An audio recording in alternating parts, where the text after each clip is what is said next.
Personal finance एक ऐसा topic है जो हमें स्कूल और कॉलेज में पढ़ाया नहीं जाता and surprisingly not even in all business schools. जो हम सीखते हैं हमारे खुद के एक्सपीरियंस से या फिर financial experience of the people around us. So which are the best books on personal finance जो आपने बहुत जल्दी से जल्दी पढ़नी चाहिए। सबसे पहली बुक आती है, इसमें कोई सीक्वेंस नहीं है। पर्सनल फाइनेंस की one of the best book है रॉबर्ट कियोसाकी की रिच डैड पुअर डैड। इस बुक का बेसिक प्रिंसिपल है कि mind your business and work to develop your income generating assets. इस बुक में बहुत सारी कन्वेंशनल इकोनॉमिकल थियरीज को कॉन्ट्राडिक्ट किया है, बहुत सक्सेसफुली कॉन्ट्राडिक्ट किया है कि what are the liabilities and what are the assets. Very simple to understand and very simple to read. ये बुक इतने सिंपल वे में लिखी गई है। इवन इस बुक की स्टोरी जो है एक 9-year-old बॉय के पॉइंट ऑफ व्यू से लिखी गई है। सो ये सभी के लिए बहुत ईजी टू अंडरस्टैंड। ये बुक मैंने 100 रुपये में खरीदी थी, बस स्टॉप से काफ़ी फट गई है, लेकिन अभी अगर इस बुक की कीमत मुझे 1000 रुपये भी पे करनी पड़े तो I can blindly support that. Next book है पर्सनल फाइनेंस की जॉर्ज क्लैसन की the richest man in Babylon. ये बुक लिखी गई है 1926 में और इसमें जो ईरा मेंशन किया है वो उससे भी 4000 साल पहले का बेबीलोन ईरा मेंशन किया है। इसमें शॉर्ट स्टोरीज दी है कि कैसे बेबीलोन ईरा में लोग उनके पर्सनल फाइनेंस को मैनेज करते थे, कैसे हेवी लोन से बाहर आए हैं। बहुत छोटी सी बुक है, बहुत इंटरेस्टिंग स्टोरीज है। ये सभी आई गेस सभी लैंग्वेज में अवेलेबल है। ये आप किसी को भी गिफ्ट दे सकते हो या फिर पढ़ के सुना सकते हो, जो भी फाइनेंशियली स्ट्रगल कर रहा है या फिर आपको लगता है कि इनको ये पता होना चाहिए। तो this is one of the best book on personal finance.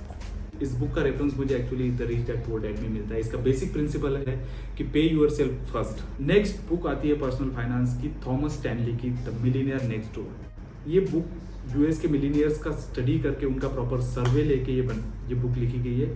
इस बुक में काफ़ी इंटरेस्टिंग फैक्ट्स मेंशन किए गए हैं जो बहुत ही आई ओपनिंग है। जैसे कि आपका नेट वर्थ फॉर्मूला इसमें मेंशन किया गया है। आपकी नेट वर्थ होता है आपकी एज मल्टीप्लाई बाय आपका annual pre tax income divided by 10 minus आपकी इनहेरिटेड वेल्थ। थॉमस स्टैनली कहते हैं कि अगर आपकी एक्चुअल वेल्थ आपकी नेट वर्थ के मोर देन डबल है then you are prodigious accumulator of wealth and if it is less than half then you are under accumulator of wealth. और ये बुक आपको क्लियर आइडिया देता है with the reference of factual data कि क्या फ़र्क है इन दोनों लोगों के पर्सनल फाइनेंस बिहेवियर में। नेक्स्ट बुक है नेपोलियन हिल की थिंक एंड ग्रो रिच। ये बुक पर्सनल फाइनेंस की बुक में बहुत बार रिकमेंड की जाती है, लेकिन ये पर्सनल फाइनेंस की बुक नहीं है, ये एक सेल्फ हेल्प बुक है। लेकिन इस बुक की खासियत ये है कि ये बुक को लिखने के लिए एंड्रयू कार्नेगी ने नेपोलियन हिल को रिक्वेस्ट की थी कि आप यूएस के या फिर जो वर्ल्ड के जो मोस्ट सक्सेसफुल लोग हैं उनका स्टडी करो। तो ये 20 साल तक उन्होंने रिसर्च किया, सारे लोगों का इंटरव्यू लिया, उन लोगों का एनालिसिस किया। उन लोगों में बहुत सारे लोग हैं, हेनरी फोर्ड है, थॉमस एडिसन है, अलेक्जेंडर बेल है। उन लोगों का डीपली स्टडी किया, उन लोगों की लाइफ अंडरस्टैंड की, उनके इंटरव्यूज़ भी, कुछ लोगों के इंटरव्यूज़ भी लिए। तो ऐसे 100 से ज़्यादा लोगों का स्टडी करने के बाद ये बुक बहुत चैप्टर वाइज और बहुत क्रिस्टल क्लियर वे में लिखी गई है। So this is not a personal finance book but you can have it in your wish list, read list. Financial literacy की जब भी बात होती है तो एक बुक हमेशा रिकमेंड की जाती है, बेंजामिन ग्राहम की द इंटेलिजेंट इन्वेस्टर। ये बुक मैंने पूरी पढ़ी नहीं इसलिए मैं इसके बारे में ज़्यादा कुछ नहीं बता पाऊंगा, लेकिन जितनी भी पढ़ी है मुझे काफ़ी बोरिंग लगी है क्योंकि मोस्ट ऑफ द सारा का सारा कंटेंट जो इस बुक का है वो है एक यूएस इकोनॉमिकल कॉन्टेक्स्ट में लिखा गया है। तो आपको बार बार इंटरनेट पे जाके सर्च करना पड़ता है कि ये केस स्टडी क्या था। ये तो वो समहाउ आपका इंटरेस्ट, मेरा पर्सनली इंटरेस्ट थोड़ा कम हो गया इस बुक से। हालांकि वॉरेन बफेट इस बुक को बाइबल मानते हैं। वो बोलते कि ये बुक अगर उनके हाथ में नहीं आती तो आज शायद वो इतने सक्सेसफुल इन्वेस्टर नहीं होते। हालांकि मेरे हाथ में है बुक, लेकिन अभी तक तो मुझे कुछ इंटरेस्ट नहीं आ रहा है। तो आपके कोई बुक रिकमेंडेशन होगे तो ज़रूर बताइए। एक पर्सनल फाइनेंस के ऊपर आर्टिकल भी लिखा हुआ है infopable.com पे।